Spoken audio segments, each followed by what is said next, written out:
Actes des apôtres, chapitres 13 et 14.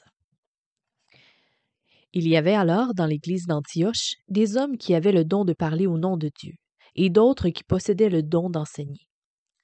Barnabas, Siméon, surnommé le Noir, Lucius, originaire de Cyrène, et Manaïen, un camarade d'enfance d'Hérode le tétrarque, et Saul.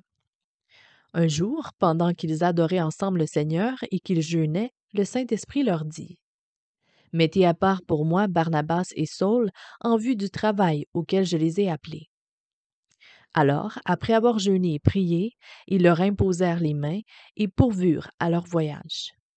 Barnabas et Saul, obéissant à la direction du Saint-Esprit qui les envoyait en mission, descendirent à Séleucie et ils s'embarquèrent pour l'île de Chypre.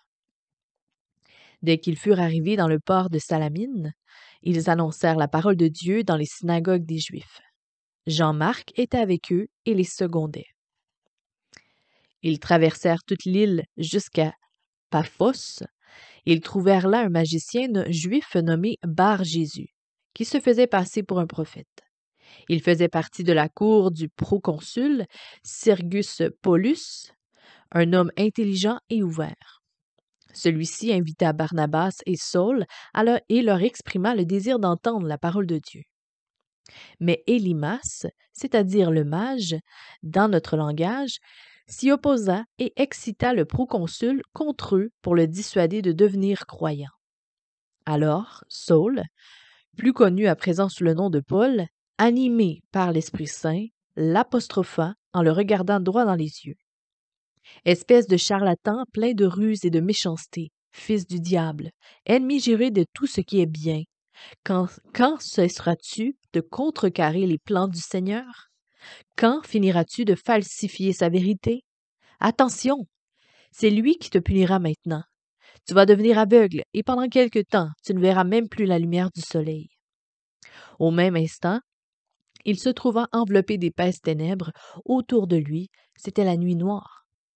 Il se tournait en tâtonnant de tous les côtés, cherchant quelqu'un qui lui donnerait la main pour le guider. Quand le proconsul vit ce qui venait de se passer, il fut vivement impressionné par la puissance de l'enseignement du Seigneur et il devint croyant. Quittant Paphos, Paul et ses compagnons reprirent la mer en direction de Perge et de Pamphylie. Là, Jean-Marc les abandonna et revint à Jérusalem. Quant à eux, ils se mirent à parcourir le pays près de Perge jusqu'à Antioche en Pisidie. Là, ils se rendirent à la synagogue le jour du sabbat et prirent place parmi les auditeurs. Après qu'on ait fait la lecture dans la loi et les prophètes, comme c'est la coutume chez les chefs de la synagogue, ils leur firent dire: « Frères, si vous avez un message d'encouragement ou de consolation pour la communauté, vous avez la parole. » Alors Paul se leva, d'un geste, il demanda le silence et dit: « Hommes d'Israël, et vous tous qui croyez au vrai Dieu, soyez attentifs à ce que je vais vous dire. Le Dieu de notre peuple, le Dieu d'Israël, a porté son choix sur nos ancêtres. Il a multiplié leurs descendants et en a fait une grande nation durant leur exil en Égypte, sur la terre étrangère. Ensuite, en déployant sa puissance, il les a fait sortir. Pendant quelques 40 ans, il les a menés à travers le désert, il les a nourris, il a pris soin comme d'une mère de son enfant et il a supporté leur inconduite plutôt. Après avoir fait disparaître 7 nations du pays de Canaan, il a donné leur territoire en héritage à son peuple et a distribué à chacun son lot. Cela dura environ 450 ans. Après cela, il a donné à nos ancêtres des chefs jusqu'à l'époque du prophète Samuel. Alors le peuple demanda un roi, et Dieu leur donna Saül, fils de Kis, de la tribu de Benjamin. Celui-ci régna sur eux pendant 40 ans. Après quoi, Dieu le destitua et choisit pour roi David, à qui il a rendu ce beau témoignage. En David, fils d'Isaïe, j'ai trouvé un homme selon mon cœur, et il accomplira toute ma volonté. Or, voici que Dieu vient d'accorder à Israël un sauveur parmi les descendants de David, exactement comme il l'a promis, Et ce Sauveur, c'est Jésus. Sa venue a été précédée par celle de Jean qui a prêché à tout le peuple d'Israël de se faire baptiser pour indiquer qu'il changeait de vie. Arrivé au terme de sa carrière, Jean disait encore « Je ne suis pas celui auquel vous pensez et que vous attendez, mais après moi vient quelqu'un dont je ne mérite même pas dont je ne mérite même pas de dénouer les sandales. » Mes frères, vous qui êtes la descendance d'Abraham, comme vous qui êtes venus d'entre les autres peuples pour croire en notre Dieu, c'est à nous que cette parole de salut s'adresse aujourd'hui.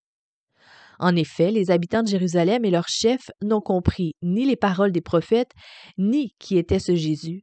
Ils l'ont condamné, mais par là même plutôt, ils ont accompli, sans le savoir, les prophéties qui sont lues chaque Shabbat. Bien qu'ils n'aient trouvé en lui rien qui mérite la mort, ils ont demandé à Pilate de le faire exécuter. Après avoir pleinement réalisé tout ce que les Écritures avaient prédit à son sujet, ils l'ont descendu de la croix et l'ont déposé dans un tombeau.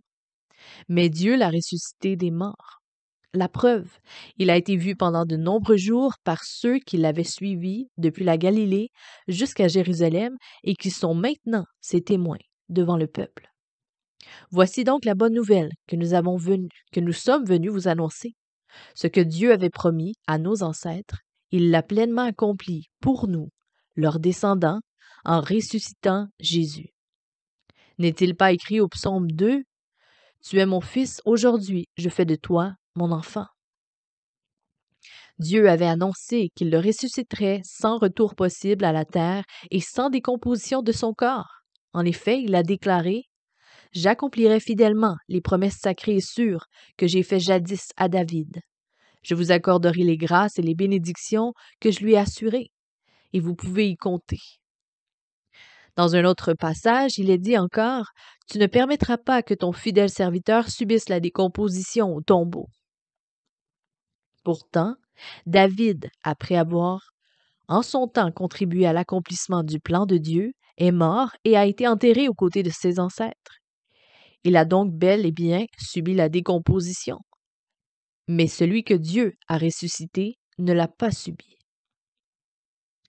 Sachez-le donc, mes frères, c'est grâce à lui que nous pouvons vous annoncer le pardon de vos péchés. Par la loi de Moïse, vous n'avez jamais pu être acquittés de toutes vos fautes.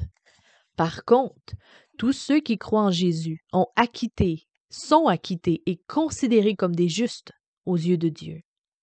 Mais attention, ne repoussez pas cette offre de peur qu'il ne vous arrive ce que les prophètes ont dit.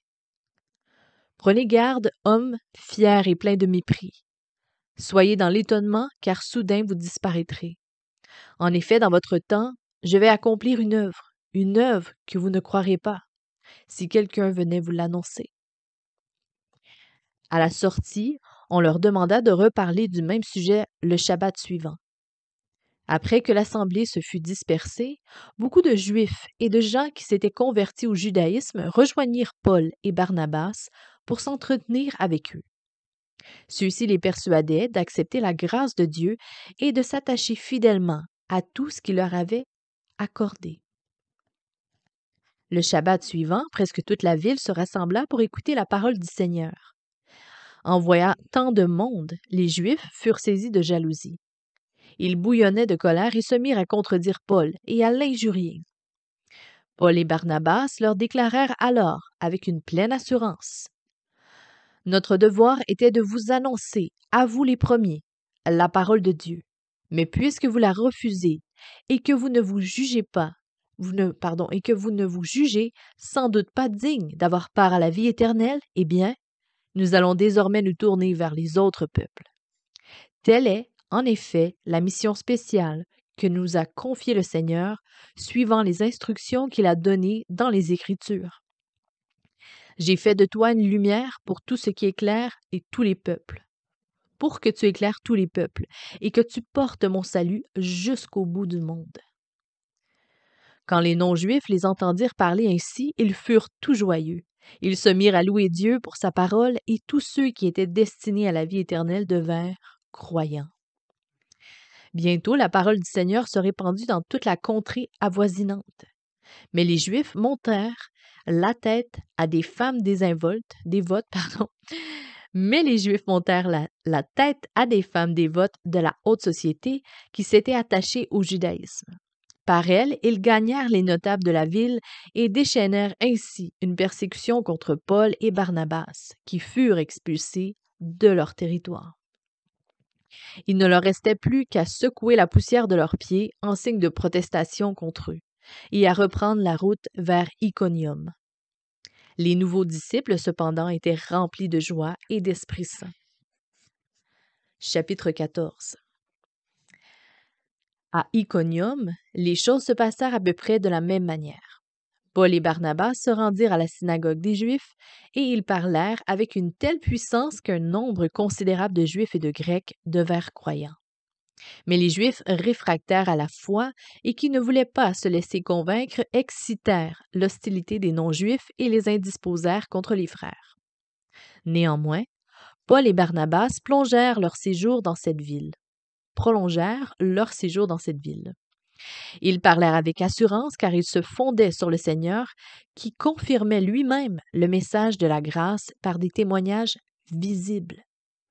En effet, il leur donnait le pouvoir d'accomplir des miracles et des prodiges qui appuyaient leur prédication. Finalement, la population de la ville se trouva partagée entre deux camps. Les uns prirent parti pour les Juifs et les autres pour les apôtres.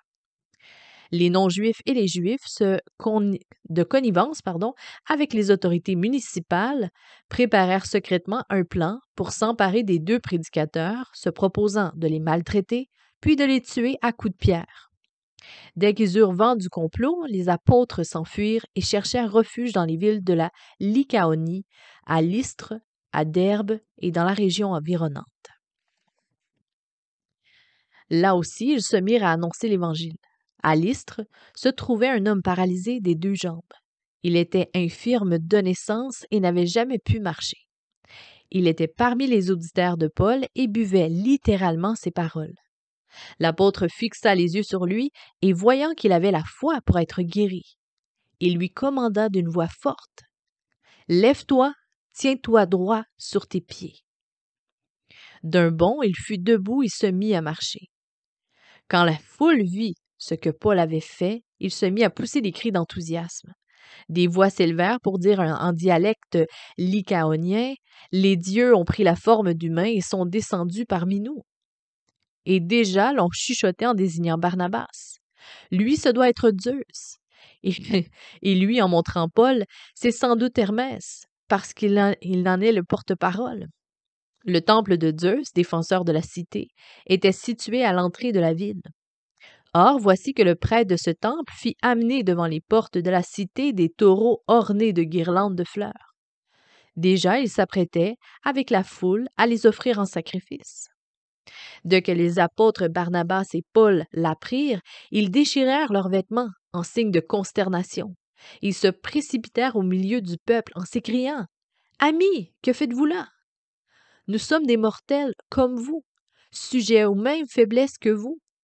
Nous sommes venus vous annoncer une bonne nouvelle et vous appeler à abandonner les faux dieux impuissants et toutes ces illusions pour vous tourner vers le Dieu vivant, celui qui a créé le ciel, la terre, la mer et tout ce qui s'y trouve. Dans les siècles passés, ce Dieu a laissé tous les peuples agir comme bon leur semblait. Et pourtant, il n'a cessé de leur donner des preuves de son existence et des témoignages de ce qu'il est. En effet, il vous a manifesté sa bonté par d'innombrables bienfaits.